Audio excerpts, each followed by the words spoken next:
What's up? Travel Chronicles, I believe chapter 126. This one's going to be a little bit short today, but things happened over the weekend there. I had another cross-country meet.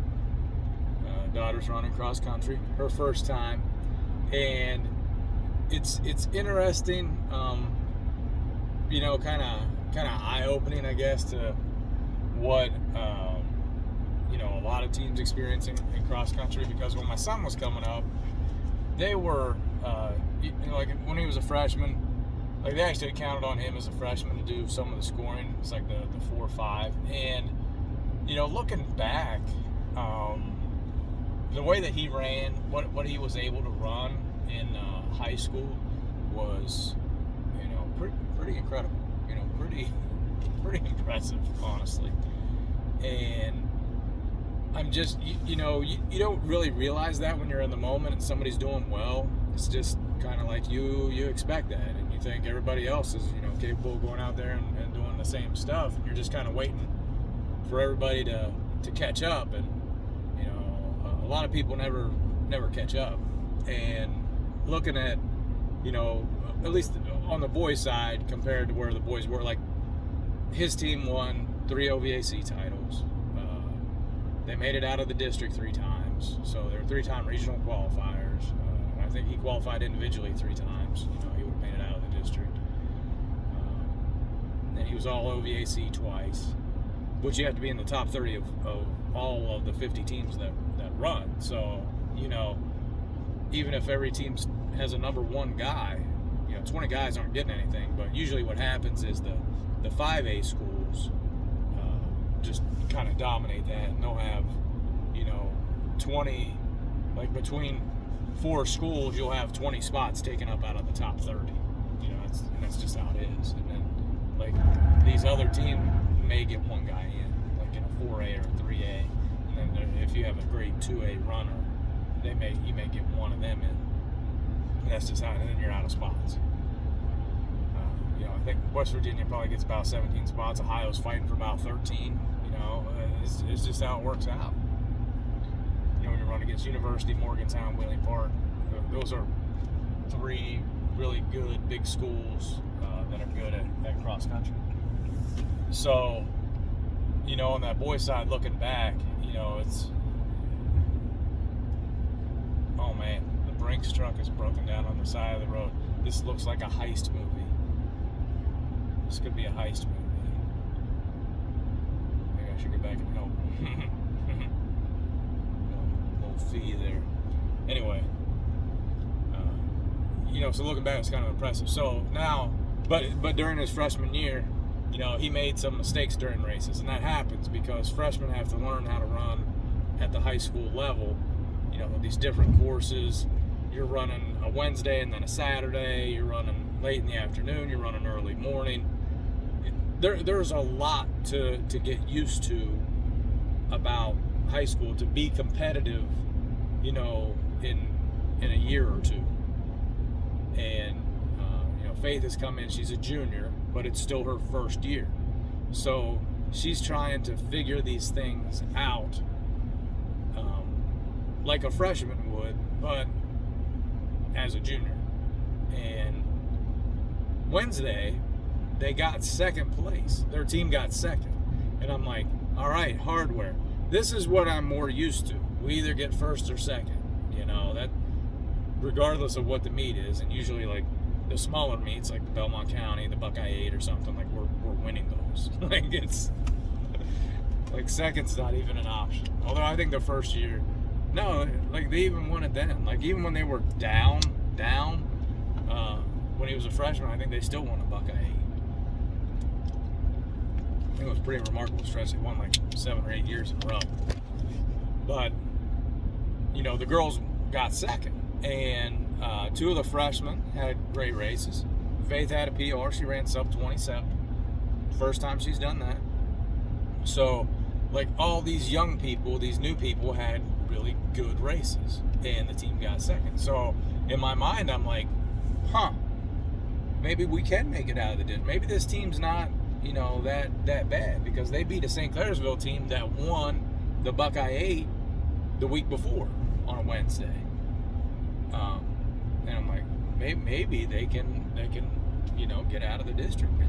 Was what I'm thinking. It's like, okay. Before I was like, we have no shot, and now I'm like, maybe we got a shot to get to a regional. And here's the thing about this team is you've got some talent that's coming up. And all these girls are young, so you're going to get everybody back next year. You're going to get your top 7 back, and your top 8 back, and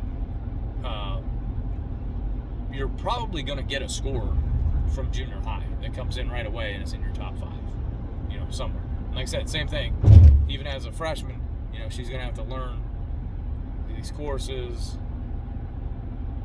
She's kind of more used to, she's been running, so she's at least used to the start times, so that won't be as bad. But the workload goes way up for high school.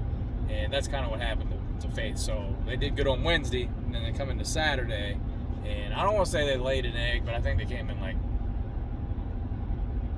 13th out of 15th or out of 15 teams, or 11 out of 15, something like that. And I was thinking, like, best case scenario, they run top 10 as a team, because there's enough good teams here. I didn't go back and look at the team score to look where they could have finished potentially, but this is a bigger meet. And, those freshmen haven't run in groups of 120, 130 girls. So, the big thing about those races, you're always going to be around people like the whole race. You never get away from people. And you can't go out too fast or you will kill yourself, right? If you run that first mile, in this pack, because you think you're running with that pack, like some of them girls can run that speed, right? But probably half of them can, and they're going to drop off. And you don't want to be part of that half that is running in a pack that's too fast, because you get caught up in the race, right? It's like, okay, I feel good. I can stay with them. Everybody feels good through the first mile. It's that you still got 2 more miles left after that.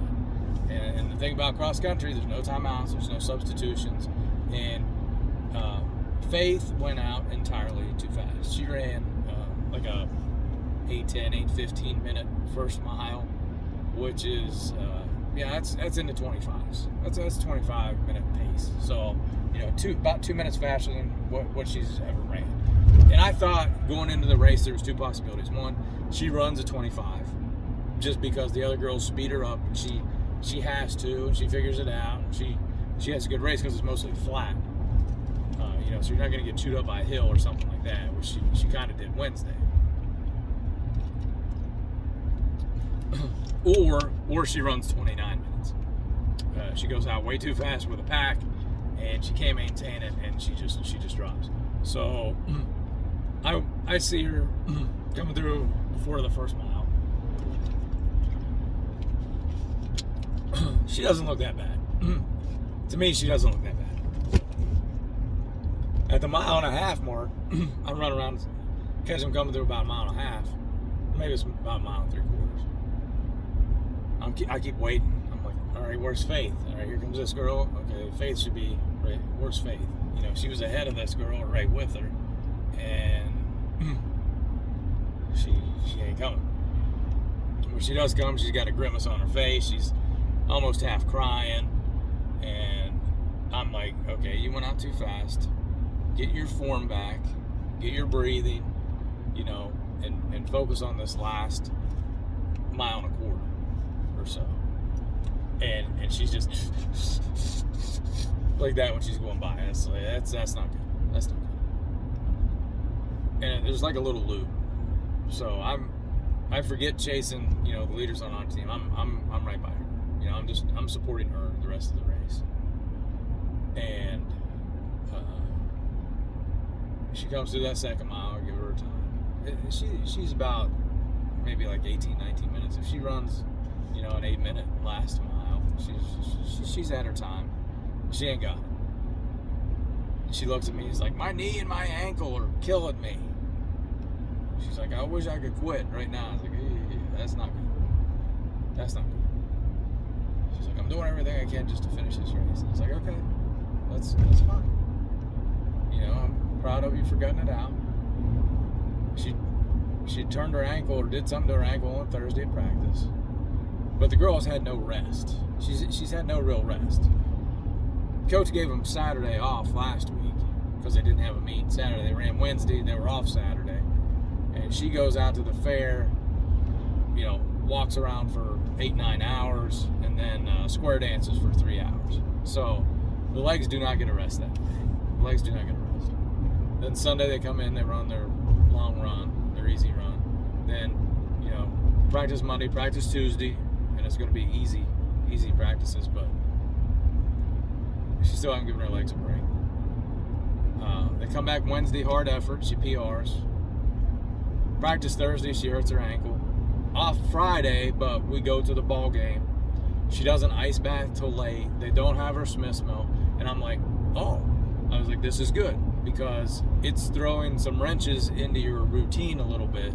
So you have to adapt. And no. Like, this is the opposite of adaptation. It's like the things are going to have to be in line, stars lined up for her to get this in. But she also has to realize how important rest is for the legs to recover. She's like, well, I don't do anything at school. I was like, that's fine, but you have to not do anything like the evening before. Just let them recover. Watch a movie, work on some homework, write a paper, read a book, anything, but just chill. Just chill. Gotta go to the football game. We get back from the football game, it's late. Then she wants to ice bath.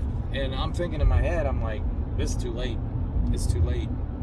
Because you want to ice bath or do the cold stuff and then still work the legs a little bit because you just squeeze that acid out of the muscles. You want it to get into the bloodstream and work its way out. Well, if you just ice bath and then go right to bed, that stuff's still laying. I don't know what that does to you, but it just doesn't sound like the best case scenario to me. You still have to have a little bit of movement afterwards just to get all that stuff up out of the legs, right? To me, she needs to ice bath before the football game. Then you can go to the football game. Walk around, do whatever then. And then when you come home, then you're ready to rest and get ready for the race tomorrow. So, but anyway, that was the weekend. That's a little bit of the race recap. She's figuring it out, but I knew that was going to be a learning. And the bad thing is that I don't think she got any points from that effort because it was like a 31-minute run. Coach is probably not happy about that. And she's doing a lot of it to herself. Faith did a lot of it to herself. The knee pain, I think that's just from hills. It's just a muscle pain.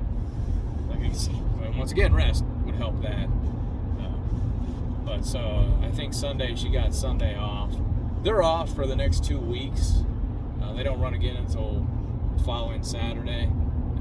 And it's a big one. It's where the regional is, so it's another big race, and it's going to be a big field. This one wasn't quite as big as what it had been in the past, but that Pickerington race will be. It will be huge. So,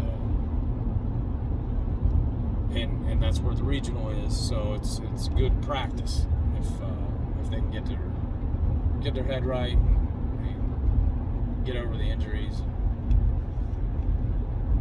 And it's not even really injuries. It's just you have naggy pains when you run a lot, and sometimes you got to take a day or two off just to get back to legs feeling good. So hopefully she can rest up a little bit, over this next week and a half, and just take it easy. I hope Friday we can take it easy. I'm hoping. All right, that's all I got today. Be careful. Be COVID free. Later.